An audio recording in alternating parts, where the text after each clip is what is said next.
नमस्कार, future express में आप सभी का स्वागत है। मैं हूं सुमित और एक दिन की छुट्टी के बाद वापस लौटे हैं। भारतीय बाजारों में रफ्तार तो है, लेकिन रफ्तार उस मोमेंटम में उस जगह पर ले आई है जहां पर आमतौर पर प्रॉफिट टेकिंग देखी जाती है। तो 17,500 17,550 वो जोन्स जहां पर इंडेक्स में यूजुअली प्रॉफिट टेकिंग देखी जाती है।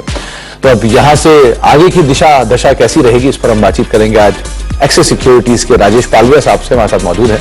उनसे हम चर्चा करेंगे मार्केट्स को लेकर, उनका व्यू समझेंगे, इंडिविजुअल कॉल्स लेंगे और साथ साथ सस्ता ऑप्शन भी आइडेंटिफाई करवाएंगे। और साथ ही साथ एक बड़ी ब्रॉडर मार्केट्स के ऊपर नजर डाल देते हैं, क्योंकि निफ्टी में तो आज फ्रंट लाइन में अच्छी तेजी है। करीब करीब 17,500 के ऊपर सो फार इंडेक्स होल्ड कर रहा है।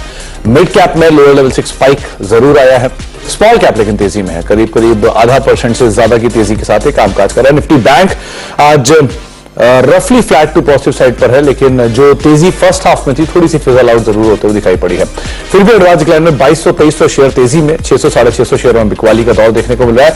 आज रियल्टी तेजी में है, आज आईटी तेजी में है, फर्टिलाइजर, शुगर, कुछ ऐसे नाम जहां पर सिलेक्टिव बाइंग आज के सत्र के अंदर होते हुए दिखाई पड़ रही है। राजेश सर से बातचीत करने से पहले कुछ ऑप्शंस के नंबर आपकी स्क्रीन पर आएंगे, स्पेशली 17,600 17,500 ये दो कॉल्स जिनके ऊपर आप जरूर ध्यान रखिएगा, क्योंकि 17,600 पे ही राइटिंग यूजुअली दिखाई पड़ती है। तो 17,600 17,700 17,500 इन जोन्स के अंदर आपको कॉल राइटर्स दिखाई पड़ेगा, 17,500 17,600 पर। और नीचे आपको अनवाइंडिंग दिखाई पड़ रही है, कॉल राइटर्स की अनवाइंडिंग दिखाई पड़ रही है 17,350 की कॉल्स में, क्योंकि गैप अप मिला है। और 17,300 पे बढ़िया पुट राइटर, एक base formation 17,280 to be very precise, जहां पर बेस बन रहा है। 17,500 पे पुट राइटर्स भी काफी एक्टिव है। निफ्टी बैंक लेकर आई कि निफ्टी बैंक के केस में 40,800 के जोन्स पे भी निफ्टी स्पॉट पे कामकाज कर रहा है निफ्टी बैंक, और तो 40,800 41,000 के जोन्स पे कॉल राइटर्स, और नीचे 40,500 40,700 के जोन्स पे पुट राइटिंग आपको दिखाई पड़ेगी। राजेश सर नमस्कार, स्वागत है कार्यक्रम में। लास्ट टाइम जहां हमारी बात हुई थी वो टारगेट्स तो अचीव हो गए स्क्रीन पर, 17,500 जिसकी आपने बात की थी वो अचीव हो चुके हैं, लेकिन यही वो जोन है जहां से यूजुअली हम पलटते हैं। 17,600 ऊपर की तरफ और 17,000 नीचे या 16,800 नीचे की तरफ, ये रेंज जो बाजार मोटा मोटा लेकर चल रहा था। कल एक बड़ा इवेंट भी अवेटेड है, तो इन सबको बीच में रखते हुए कैसे देख रहे हो आप मार्केट्स को, क्या करना चाहिए? Good afternoon Sumit ji. तो देखिए, हमने पिछले कुछ दिनों में देखा कि एक अच्छी रिकवरी यहाँ पे निफ्टी पे बनी, और निफ्टी में जो रेंज काफी समय से थी 17,300 के लेवल को कंफर्टेबली ब्रेकआउट करके उसके ऊपर सस्टेन करने में यहाँ पे कामयाब होते हुए दिखी है।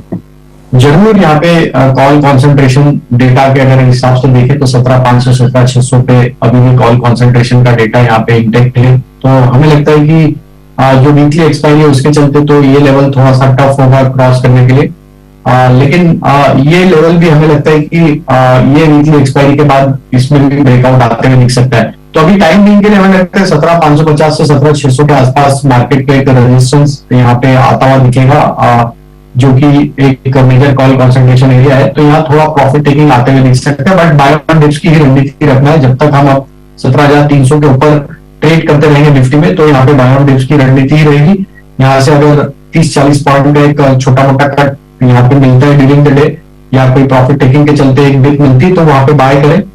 और अपसाइड के टारगेट 17,550 17,600 तक हमें लगता है आते हुए दिख सकते हैं, वहां प्रॉफिट भी बुक करें।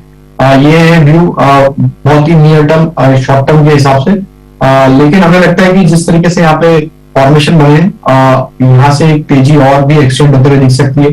आपके स्टॉप लॉस पोजिशन 17,300 होंगे, तो डिप में बाय करने की सलाह रहेगी। गिरावट में खरीदारी करके चलने की राय आपको राजेश जी दे रहे हैं, लेकिन जो दायरा रहेगा वो बहुत ज्यादा बड़ा अभी नहीं रखेंगे आप, लेकिन कोई भी गिरावट में आपको मिले बाजार तो वहां पर आप लॉन्ग जा सकते हैं। 17,600 के आसपास तक के टारगेट्स यहां खुलते हुए दिखाई पड़ सकते हैं। 17,350 के ऊपर जब तक है तब तक बाय ऑन डिप्स की रणनीति आप रखेंगे निफ्टी में at least. Rajesh sir, Nifty bank को लेकर क्या व्यू रखते हो आप, क्योंकि जिस तरह के Q4 के अपडेट्स आ रहे हैं, चाहे बजाज फाइनेंस, इंडसइंड बैंक, पूना वाला फिनकॉर्प, बैंक एंड एनबीएफसीज के बेटर साइड पे नंबर्स दिख रहे हैं, तो क्या करें यहां पर? तो banking stocks one notch better लग रहे हैं, और बैंक निफ्टी में जिस तरीके से एक आउट परफॉर्मेंस बना है, बैंक निफ्टी में कंफर्टेबली 40,500 का जो एक रेजिस्टेंस एरिया था उसको भी यहाँ से क्रॉस करने में कामयाब हुआ है। हमें लगता है बैंक निफ्टी का सेटअप काफी इंटरेस्टिंग है। यहाँ पे एक अच्छा शॉर्ट कवरिंग का मूव ऑलरेडी प्ले आउट होते हुए दिखा प्रीवियस सेशन में, और आज भी देखें तो एक अच्छा शॉर्ट कवरिंग यहाँ पे बनते हुए दिख रहा है। हमें लगता है बैंक निफ्टी फ्यूचर की अगर हम बात करें तो यहाँ से 41,200 से लेकर 41,300 ये एक इमीडिएट रेजिस्टेंस एरिया है। क्योंकि अगर हम डेटा भी देखें तो 41,200 में अभी भी कॉल राइटर्स एक्टिव है। तो ये थोड़ा सा हर्डल जैसा काम करेगा एक्सपायरी पॉइंट ऑफ व्यू से, लेकिन यहाँ पे भी हमें लगता है जिस तरीके से बैंकिंग स्टॉक्स में बैंक निफ्टी के जितने भी कॉन्स्टिट्यूएंट्स है उसमें जिस तरीके से एक शॉर्ट कवरिंग बना, ये एक्सटेंड होते हुए दिख सकता है मूव और 41,500 की तरफ भी बढ़ सकता है। यहाँ पे भी बाय ऑन डिप्स की रणनीति ही रखेगी। अगर बैंक निफ्टी फ्यूचर हमको मिलता है करीब 40,900 के आसपास, तो वहां हम बाय करने की सलाह देंगे। स्टॉप लॉस रखेंगे हम उस समय करीब 40,700 के आसपास। अपसाइड के टारगेट 41,200 41,300 तक प्रोटेक्ट करेंगे। तो 41,200 41,300 निफ्टी बैंक के लिए जो टारगेट्स हैं वो आप देख सकते हैं, लेकिन यहां नहीं, यहां पर भी लोअर लेवल्स पे अगर आपको मिले तो आप खरीदारी करके चलेंगे। लेकिन जो रणनीति है दोनों इंडिसेस को लेकर वो बाय ऑन डिप्स आप ज्यादा बेटर समझेंगे। 40,700 का स्टॉप लॉस निफ्टी बैंक के लिए, 41,300 के टारगेट्स के लिए, और निफ्टी के केस में भी आप 17,300 17,350 के ऊपर एक स्टॉप लॉस और 17,600 के टारगेट्स के लिए यहां पर भी लॉन्ग साइड पे आप जा सकते हैं।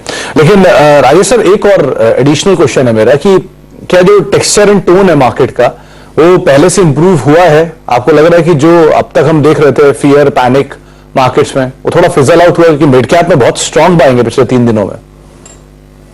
सुमित जी, जो नर्वसनेस थी स्पेशली देखें फरवरी मार्च के महीने में, वो कहीं ना कहीं यहाँ पे अब एक बाइंग इंटरेस्ट वापस लौटता हुआ दिखा है मार्केट में। ब्रेथ भी ग्रेजुअली इंप्रूव होते हुए दिख रही है और सेक्टोरियल बाइंग भी यहाँ पे सारे सेक्टर में एक ओवरसोल्ड ट्रेजेक्टरी से एक अच्छी बाइंग इंटरेस्ट बनते हुए दिख रही है। तो ये दिख रहा है कि मूड माहौल थोड़ा इंप्रूव होते हुए दिखा है। जरूर यहाँ पे आरबीआई का जो इवेंट कल प्ले आउट होना है उसके पहले भी हम देखें तो मार्केट में अभी भी कॉन्फिडेंस यहाँ पे बना हुआ है। लेकिन हमें लगता है कि यहाँ पे बाय ऑन डिप्स ही रखना चाहिए, क्योंकि यहाँ पे ब्रेथ इंप्रूव हुई है, सेक्टर सारे सेक्टर में एक बाइंग इंटरेस्ट यहाँ पे लौटा है। तो मूड माहौल तो इंप्रूव बिल्कुल हुआ है। मूड माहौल थोड़ा सा बेटर हुआ है, तो आप अदरवाइज भी, क्योंकि ब्रॉडर मार्केट्स के अंदर खरीदारी है तो पहले से बेटर सिचुएशन दिख रही है। तो राजेश सर, इंडिविजुअल कॉल्स कहां, तेजी में मंदी में? डेफिनेटली सुमित जी, तेजी के ही कॉल होंगे जिस तरीके के मार्केट का टेक्सचर है। पहला स्टॉक होगा एचडीएफसी लिमिटेड। स्टॉक में देखें तो वीकली सेटअप पे क्लियरली अगर टेक्निकली डिफाइन करें तो एक फॉलिंग चैनल का यहाँ पे ब्रेकआउट होते हुए दिख रहा है। वीकली चार्ट पे काफी अच्छे ओपन इंटरेस्ट एडिशन आज बने हैं और जिस तरीके का प्राइस एक्शन है, हमें लगता है एचडीएफसी लिमिटेड में यहाँ पे फर्दर तेजी एक्सटेंड होना चाहिए। 2760 से 2780 तक के अपसाइड के टारगेट के लिए बाई किया जा सकता है। स्टॉप लॉस जो रखना होगा करीब होगा 2670 के आसपास। जो दूसरा स्टॉक बाय करना है वो है एलएनटी का। कैपिटल गुड्स को देखें तो सुमित जी, पूरे ही ये जो पिछले 2-3 महीनों में एक डल फेज था मार्केट का, लेकिन कैपिटल गुड्स स्पेस एक होल्ड आउट करते हुए दिख रहा था और वहां पे एलएनटी के साथ हम जाना चाहेंगे। एलएनटी में आज जिस तरीके से लॉन्ग बिल्टअप बने हैं और स्टॉक वापस 2200 के ऊपर एक अच्छी बाइंग इंटरेस्ट यहाँ पे डिस्प्ले कर रहा है। एलएनटी फ्यूचर यहाँ पे बाय किए जा सकते हैं 2320 तक के अपसाइड के टारगेट के लिए। स्टॉप लॉस होगा करीब 2215 के 2220 के आसपास। और जो तीसरा स्टॉक बाय करना है वो है मेट्रोपोलिस का। ये स्टॉक तो डेली सेटअप पे एक फॉलिंग ट्रेंड लाइन का ब्रेकआउट यहाँ पे होते हुए दिखा है। करीब 4% के आसपास के ओपन इंटरेस्ट बढ़ते हुए दिख रहे हैं और जिस तरीके से स्टॉक में पिछले 4-5 दिन से लोअर साइड से एक ओवरसोल्ड जोन से double bottom sort of formation बना के स्टॉक में जो रिकवरी के ट्रेंड बने हैं, हमें लग रहा है कि मेट्रोपोलिस यहाँ से फर्दर एक्सटेंड करेगा अपमूव को। 1330 1340 तक के अपसाइड के टारगेट के लिए बाय किया जा सकता है। स्टॉप लॉस होगा करीब 1255 के आसपास। तो 1255 का एक स्टॉप लॉस और लॉन्ग साइड पे आप मेट्रोपोलिस को ले आ सकते हैं। डे हाई के आसपास से कामकाज कर रहा है, 1.5% की तेजी है, 1273 के ₹100 कामकाज करते हुए।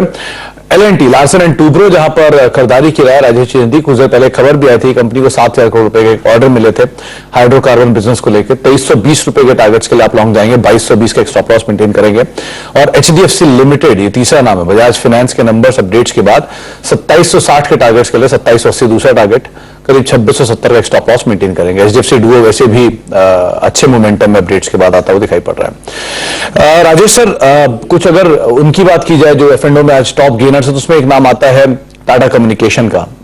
1270 डे हाई पे एग्जैक्टली कामकाज कर रहा है, यहां क्या करना चाहिए?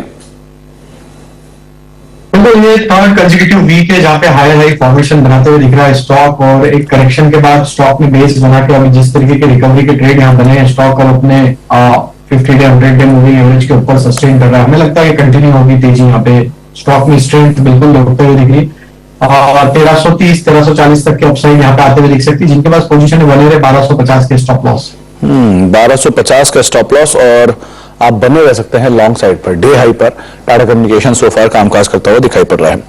कुछ और स्टॉक्स में जहां पर आज मोमेंटम आया है उसमें भाई बजाज फाइनेंस, यहाँ क्या करें राजेश सर? शुरुआत तो तेज हुई थी, अभी फिलहाल तेजी फिजर आउट हो गई, क्या करें यहाँ पर? हाँ बिल्कुल सुमित जी, ओपनिंग में एक अच्छा मूव यहाँ पे बना स्टॉक में। ऑलमोस्ट जो इसके नियर टर्म सेटअप के हिसाब से देखे टारगेट थे ऑलमोस्ट अचीव किए 59-50 के आसपास के, वहीं से थोड़ा प्रॉफिट टेकिंग आते हुए दिखा है। लेकिन हमें लगता है कि यहाँ पे जो स्ट्रक्चर है उसके हिसाब से अभी भी 57-40 ये एक इमीडिएट लेवल है जो एक अच्छा सपोर्ट जैसा काम करते हुए दिखता चाहिए। तो 57-40 का लेवल अगर नहीं टूटता है तो वापस यहाँ से एक पुलबैक का ट्रेड बनेगा। 6000 हमें लगता है पहला लक्ष्य इसमें आते हुए दिखेगा। तो ये डिप जो मिला है, अगर और 10-15-20 रुपए का डिप मिलता है तो ऐड करें 57-40 के स्टॉप लॉस।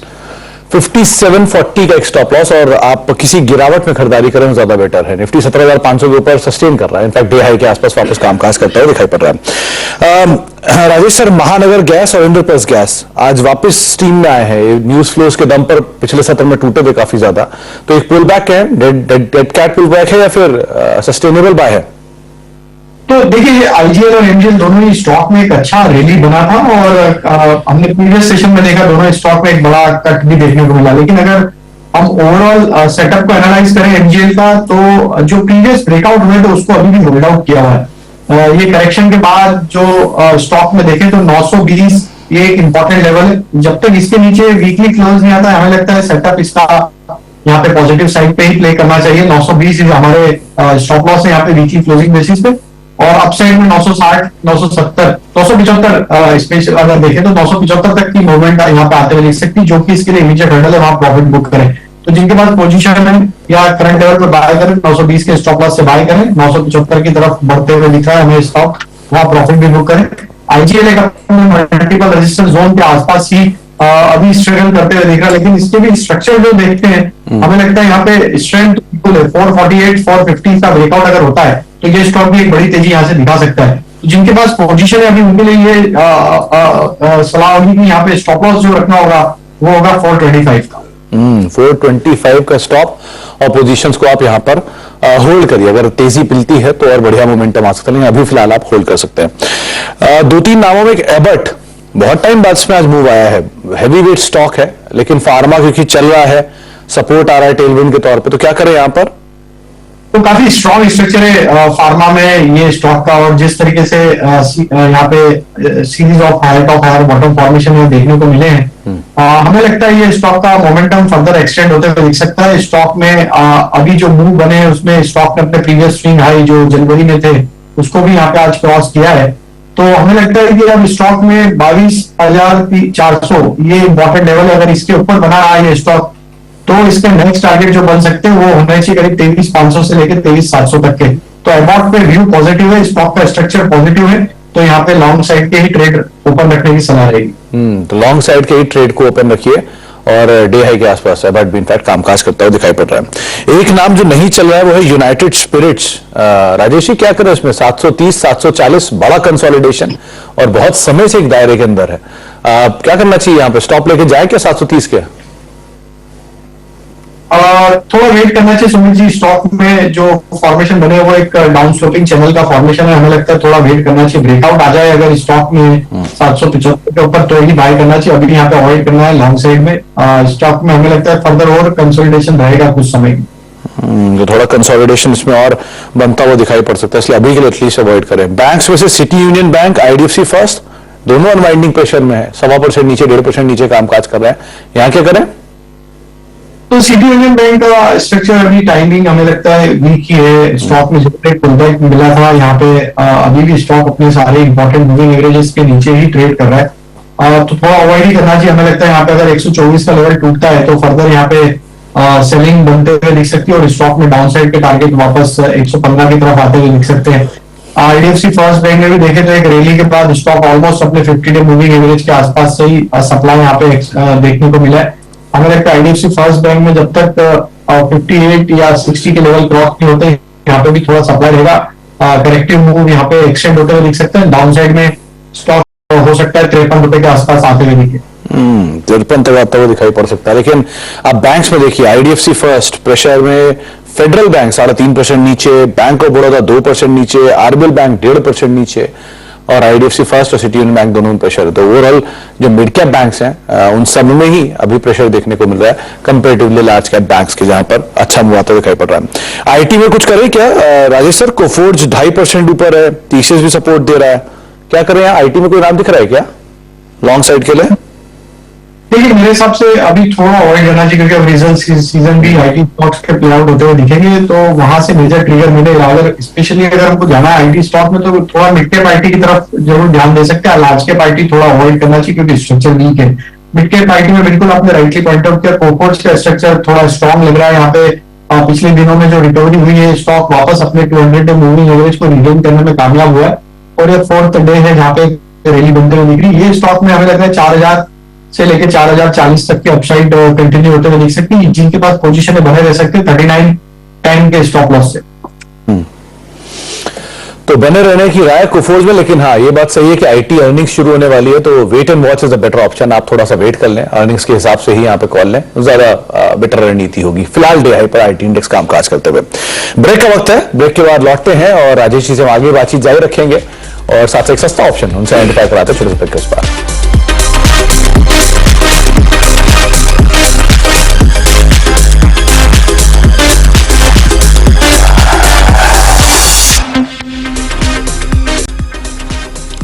और देख रहे हैं फ्यूचर एक्सप्रेस मार्केट 17,513 यानी कि डे हाई पर एग्जैक्टली कामकाज करते हुए इंडिसेस। सेंसेक्स भी करीब 4.25 अंक ऊपर, Nifty bank flat to positive side पर। लेकिन आज जो सपोर्ट आ रहा है वो आ रहा है हैवी वेट्स आईटी की तरफ से, जो कि मेजरली मार्केट को सपोर्ट प्रोवाइड करा रहे हैं इस समय, प्लस कैपिटल गुड्स स्पेस से एलएनटी जो कि, या टीसीएस जो कि डे हाई के आसपास कुछ हद तक पार्टिसिपेट कर रहा था। कैपिटल गुड्स और साथ साथ आईटी, ये दोनों की तरफ से पार्टिसिपेशन, जिसका इंपैक्ट देखने को मिल रहा है। राजेश सर, कोई सस्ता ऑप्शन जो आपने आइडेंटिफाई किया हो?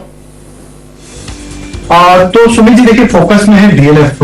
डीएलएफ में देखे तो आज एक शॉर्ट कवरिंग यहाँ पे बनते हुए दिखी, और टेक्निकल सेटअप भी देखे तो स्टॉक में 4th डे है जहाँ पे एक फॉलोअप बाइंग कंटिन्यू होते हुए दिख रही है। स्टॉक अपने 50 day as well as 200 day moving average को रिगेन करने में कामयाब हुआ है। तो जिस तरीके की स्ट्रेंथ यहाँ पे डीएलएफ में बनी, हम 370 एट द मनी का ही कॉल ऑप्शन यहाँ पे बाय करने की सलाह देंगे।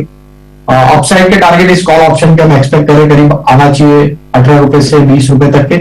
स्टॉप लॉस जो रखना होगा वो करीब 7 रुपए के आसपास रखना होगा। तो डीएलएफ का 370 की स्ट्राइक का कॉल ऑप्शन बाय करने की सलाह है 18 रुपए से 20 रुपए के टारगेट के लिए, स्टॉप लॉस 7 रुपए का। तो 370 की कॉल डीएलएफ की 11 रुपए के आसपास कामकाज कर रही है। 7 रुपए का एक स्टॉप रखेंगे 18 रुपए के टारगेट्स के लिए। आप यहां पर लॉन्ग जा सकते हैं 18 से 20 रुपए के टारगेट्स के लिए। वैसे भी रियल एस्टेट में एक अच्छी बाइंग है, तो बाइंग मोमेंटम इसको ले आ सकता है। 370 की कॉल है, तो आप 18 से 20 रुपए के टारगेट्स के लिए लॉन्ग साइड में पोजीशंस को देख सकते हैं। राजेश सर, आपने कैपिटल गुड्स स्पेस से लार्सन को चुना था, कोई और नाम जो कि आपको अच्छा लग रहा है उसमें? तो सुमित जी, सीमेंस पे भी यहाँ पे फोकस में रखना चाहिए। स्टॉक भी एक सस्टेन्ड ट्रेंड यहाँ पे डिस्प्ले कर रहा है। सीमेंस भी हमें लगता है कि एक अच्छा मोमेंटम कंटिन्यू करते हुए दिखेगा, और इसके हम पोजीशनल टारगेट एक्सपेक्ट कर रहे हैं 3500 से 3550 तक के। करंट लेवल से भी बाई किया जा सकता है, छोटी मोटी डिप में ऐड करें 3300 के आसपास के स्टॉप लॉस होंगे। तो थोड़ा सा डिप अगर मिलता है तो सीमेंस को कंटिन्यू बेसिस पे आप लॉन्ग साइड के साथ ट्रेड कर सकते हैं, क्योंकि इसका स्ट्रक्चर काफी पॉजिटिव है। और जिस तरीके से सीरीज ऑन सीरीज स्टॉक ने परफॉर्म किया, हमें लग रहा है 3550 तक की अपसाइड पोजीशन ही आते हुए दिखेगी। तो 3500 तक के टारगेट्स आ सकते हैं, लेकिन 3300 का एक स्टॉप लॉस, 3350 का एक स्टॉप लॉस यहां पर मेंटेन कर सकते हैं। राजेश सर, एक बायोकॉन को देखिए, हम अबट की बात कर रहे थे, बायोकॉन 2.5% की तेजी डीआई के आसपास ये भी कामकाज कर रहा है। ये मान के चले कि डाउनसाइड खत्म हो गया है, अपसाइड तो जो भी है, लेकिन डाउनसाइड खत्म हो गया इसमें। बिल्कुल, काफी बड़ा करेक्शन स्टॉक में देखा ऑल द वे। अगर हम देखें तो 400 साढ़े 400 के आसपास से करेक्ट होकर 200 रुपए तक करेक्ट हुआ। अब पिछले कुछ दिनों में हमने एक रिकवरी का ट्रेड जरूर देखा है यहाँ पे। हालांकि अभी भी स्ट्रक्चर तो वीक है, लेकिन हमें लगता है जिस तरीके की रिकवरी बनी है और ये स्टॉक इस रिकवरी में 225 के लेवल को क्रॉस कर लेता है, तो जरूर हम ये कह सकते हैं कि अब इसका डाउनसाइड टाइम बीइंग के लिए ओवर होते हुए दिख रहा है, और यहाँ से फर्दर एक तेजी का ट्रेड कंटिन्यू होते हुए दिख सकता है। जिनके पास पोजीशन है बने रह सकते हैं, लेकिन स्टॉप लॉस जरूर फॉलो करना होगा, वो होगा 208 के आसपास। ये स्टॉप लॉस अगर नहीं टूटते तो हमें लगता है 225 तक की अपसाइड कंटिन्यू होगी, और वहां पे एक बार फिर रिव्यू करना चाहिए। तो अभी वेट करें, लेकिन हाँ होल्ड कर सकते हैं अपनी पोजीशंस को। अगर थोड़ा और मोमेंटम मिलता है तो आप मान सकते हैं कि शायद डाउन साइड में अब कैप्ड हो। जाने से पहले मेरी पेंट स्पेस को और देख लीजिए, स्पेशली बर्जर जो कि आज शॉर्ट कवरिंग का अच्छा कैंडिडेट दिखाई पड़ रहा है, और एशियन भी। आमतौर पर एशियन 2820 2830 के आसपास से घूम जाता है, तो यहां क्या करना चाहिए एशियन पेंट्स और बर्जर पेंट्स में? तो एशियन पेंट बर्जर दोनों के ही सिमिलर स्ट्रक्चर है, दोनों ही स्टॉक अभी एक करेक्शन के दौर में ही बने हुए हैं। हमें लगता है दोनों स्टॉक्स में अभी भी सप्लाई जोन जो कि एशियन पेंट के लिए वो करीब है 2900 रुपए के आसपास, जब तक वो क्रॉस नहीं होता है सप्लाई प्रेशर रहेगा। और बर्जर पेंट में जो सप्लाई जोन बना हुआ है वो करीब है 610 के आसपास के। तो ये दोनों लेवल क्रॉस होना जरूरी है फर्दर और तेजी एक्सटेंड होने के लिए। ये पुलबैक में सलाह रहेगी कि एग्जिट किया जा सकता है अगर जिन्होंने लोअर साइड पे बाय किया। लोअर साइड पे बाय किया वो ऊपर के लेवल्स पे एग्जिट कर सकते हैं। राजेश सर, जाने से पहले एक और क्रूशियल सवाल, कल क्योंकि एमपीसी का आउटकम आएगा और बाजार किसी भी साइड रिएक्ट कर सकता है, तो अगर डाउन साइड खुलता है तो पहला लेवल कहां जहां आप एक्यूमुलेट करोगे मार्केट्स को, और दूसरा किन स्टॉक्स को आपको लगता है कि एक सेफर बेट होंगे अगर बाजार नीचे मिलता है तो निफ्टी की बात करें, अगर डाउन साइड खुलता है तो यहाँ पे पहला लेवल हमें लगता है इंपॉर्टेंट, जहां पे हम वापस बाय करेंगे 17,350 के आसपास। अगर ये लेवल मिलता है तो हम वहां पे बाय करेंगे, स्टॉप लॉस हम रखेंगे उस समय 17,300 के। दूसरा, बैंक निफ्टी में अगर डाउन साइड के लेवल की बात करें, हमें लगता है बैंक निफ्टी अगर 40,500 के आसपास मिलेगी तो हम बिल्कुल वहां पे बाय करेंगे। ये लेवल एक अच्छा जोन होगा, अगर ये डिप मिले अगर तो एक अपॉर्चुनिटी होगी बाय करने की। स्टॉक स्पेसिफिक हमें लगता है सीमेंट स्पेस पे हम फोकस रखेंगे। अल्ट्राटेक सीमेंट को अगर कोई डिप मिलेगी तो ऐड करेंगे, एचडीएफसी लिमिटेड को हम वापस ऐड करेंगे, और यहाँ पे हमें लगता है कि रिलायंस इंडस्ट्री पे भी फोकस करना चाहिए। अगर इसमें भी यहाँ पे अगर 2300 के लेवल नहीं टूटते हैं वॉलेटिलिटी के चलते तो यहाँ पे भी फोकस में रखना चाहिए। ये भी एक अपॉर्चुनिटी होगी, रिलायंस पे यहाँ पे बाय किया जा सकता है। 2300 इसके लिए एक चैलेंजिंग लेवल, अगर ये बना रहे तो यहाँ पे हमें लगता है रिलायंस में एक पुलबैक का ट्रेड एक्सटेंड होते हुए दिखेगा 2370-80 की तरफ।